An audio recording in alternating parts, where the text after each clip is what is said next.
If it is always 12:12 when you check the time, this is not random. And by the end of this video, you will understand exactly why. But first, if 1212 has been finding you, type 1212 in the comments right now, so heaven knows you're listening, and subscribe, because what I'm about to tell you is different from anything you've heard about this number before. Most channels will tell you 1212 means you're on the right path. That's not wrong, but it's not the whole truth. And the whole truth is what's going to change how you see every single time this number finds you again. Here's what almost no one tells you. 1212 is the only number in the entire angel number sequence that does not repeat itself. Not really. It alternates. 1212. Not a single voice shouting louder and louder until you listen. A conversation, back and forth. Which means 1212 isn't showing up to convince you of one thing. It's showing up to teach you a rhythm. Act, then trust, then act again. And once you understand that rhythm, you'll realize it was already living inside a story that happened only a few months ago to a woman named Claire Bennett. Claire was 36 years old when her mother, Eleanor, died in early spring after a 2-year illness that had slowly taken pieces of her, month by month, until there was almost nothing left to hold on to except the sound of her voice on the porch of the lake house, telling Claire the same thing she'd told her since she was a little girl. Act when you're sure, wait when you're not, and when you don't know which one you are, ask twice before you answer once. Claire hadn't understood what that meant when she was young. She thought it was just something mothers said, one of those soft phrases that sound wise but mean nothing in particular. It wasn't until the lawyer sat across from her, 3 weeks after the funeral, with a folder of papers about the lake house, the house Eleanor had raised her in, the house with the crooked dock and the window seat where Claire used to read while her mother baked in the next room, that the words came back to her, whole and heavy, like they had been waiting. "You have 30 days, the lawyer said, sliding the folder across the desk. "The taxes are behind. You can sell it as is, cover the debt, and walk away with something left over. Or you can try to keep it, refinance, fight for it, but there's no guarantee, and if it falls through, you could end up losing more than the house." 30 days to decide whether to let go of the last physical piece of her mother, or hold on to something that might slip through her fingers anyway. Additioner sugesteo a linha. The lake house sat at the end of a gravel road, one story of weathered cedar shingles with a green tin roof, a dock that leaned a little more every winter, and a window seat in the front room where Claire had spent entire summers reading while her mother moved back and forth between the garden and the kitchen. Eleanor had bought it alone before Claire was born, back when everyone told her a single woman had no business taking on a house like that by the water. She'd kept it anyway, paid it down slowly over 20 years, and told Claire once that the mortgage payments had felt less like debt and more like a conversation she was having with her own future self. A little now, a little later, back and forth, until one day it was simply hers. Claire hadn't understood that story either, not really, until she was the one sitting at the same table with the same kind of decision in front of her. That night, Claire sat at her mother's kitchen table with a legal pad, writing sell on one side and keep on the other, the way she'd done 100 times before with smaller decisions, which job, which apartment, whether to stay in a relationship that had quietly ended on its own years earlier. She had always been a woman who needed to decide, who felt unsafe in not knowing, and grief had stripped that safety down to nothing at all. She didn't notice the clock on the stove at first. She was too deep in the list, crossing things out, starting over. But when she finally looked up, rubbing her eyes in the quiet kitchen, it read 12:12 a.m. She thought nothing of it. She went to bed. The next night, unable to sleep, she found herself back at that same table, adding a third column she hadn't planned on, I don't know, because that was really the only honest one. And when she finally gave up trying to solve it and checked her phone before attempting sleep again, it was 12:12 a.m. 2 nights, same number. She told herself it was coincidence, the kind of thing that only feels meaningful because you're paying too much attention, because grief makes you look for signs in everything. A bird at the window, a song on the radio, a stranger who walks like someone you love.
And Dana, who had known her for 15 years, who had sat with her through breakups and job losses, and now this, said something Claire would turn over in her mind for the rest of that year.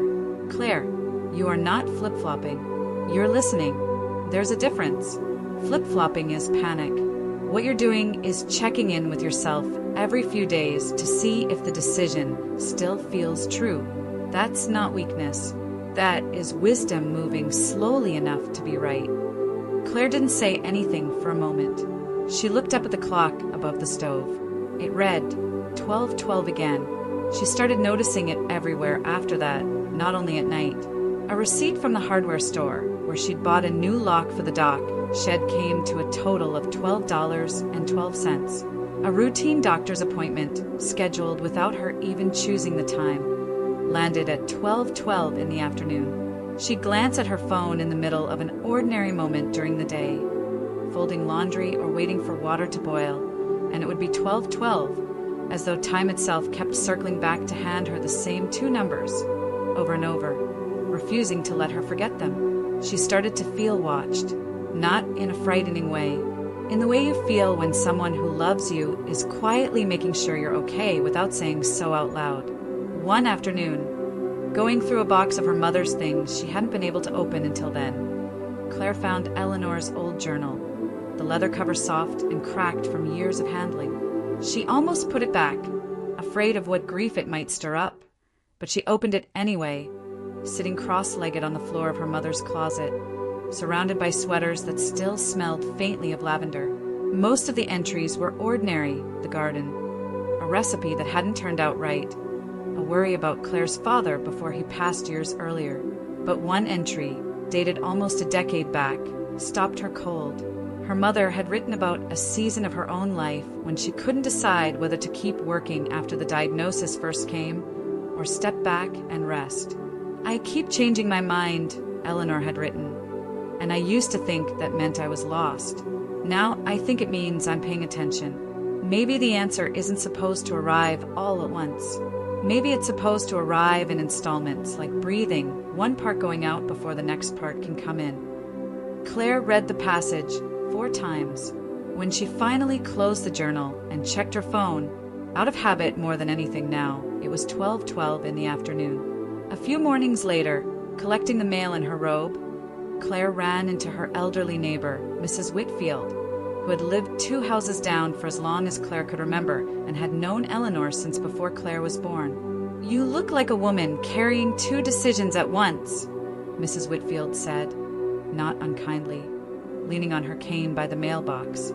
Claire laughed, a little embarrassed, and admitted she couldn't seem to land on one answer and keep it.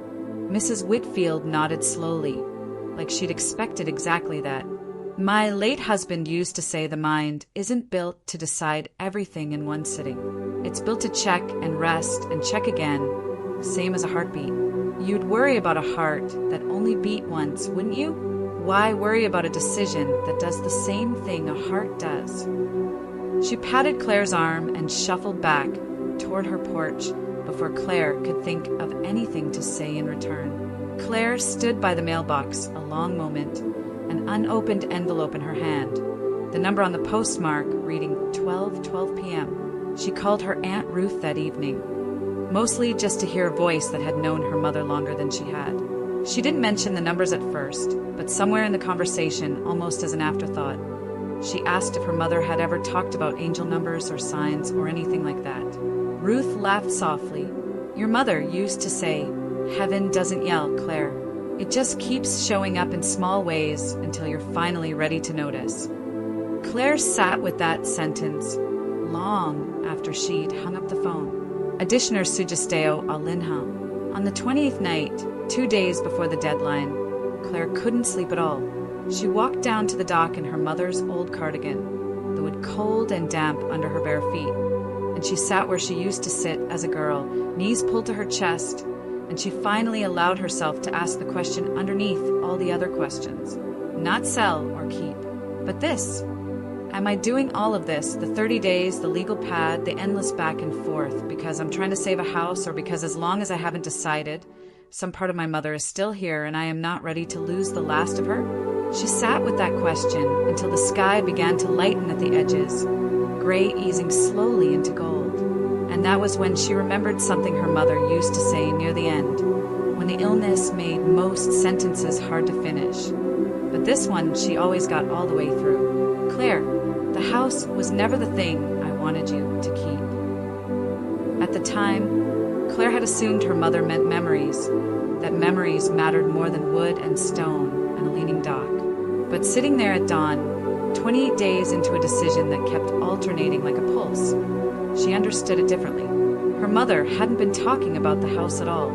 She had been talking about this, the going back and forth, the acting and then trusting and then acting again. That was the inheritance, not the walls, the rhythm. Later that morning, unable to shake the strange, specific comfort of 1212, Claire finally searched it, really searched it, sitting on the porch steps with her coffee, expecting nothing more than a vague, spiritual meme to scroll past. What she found stopped her completely. Additioner Sugesteo al Linha. 1212, unlike almost every other angel number, isn't a repeating digit. It isn't 111 or 444 or 999. One note, held and held until you can't ignore it. It's a sequence that alternates. One, then two, then one, then two. And in numerology, that alternation isn't decoration. It mirrors exactly what Claire had been doing every single night at that kitchen table for almost a month. Act, then trust, then act again. Not indecision, partnership, a conversation between her own will and something larger than her will. Taking turns, neither one shouting over the other. She wasn't broken for going back and forth. She had been doing exactly what the number was trying to tell her, every night at 1212, long before she had the language for it. Claire made her decision that afternoon. Not the sell side of the legal pad, and not the keep side either, but something in between that neither she nor Dana had considered. She would keep the house, but she would stop trying to hold it alone. She called a contractor about turning the loft into a small rental unit to help cover the taxes going forward. She called Dana and asked her to be a partner in it, not just a friend offering advice from the outside. She stopped needing the decision to be final and permanent in a single moment, and let it become what her mother's whole life had actually looked like, an ongoing conversation, made of small yes, checked and rechecked again and again, for as long as it takes. It has been almost a year now. The lake house still stands, the dock is fixed, and Claire still wakes up sometimes at exactly 1212, but she doesn't panic anymore. She just smiles, half asleep, and says quietly into the dark, "I hear you. I'm still listening."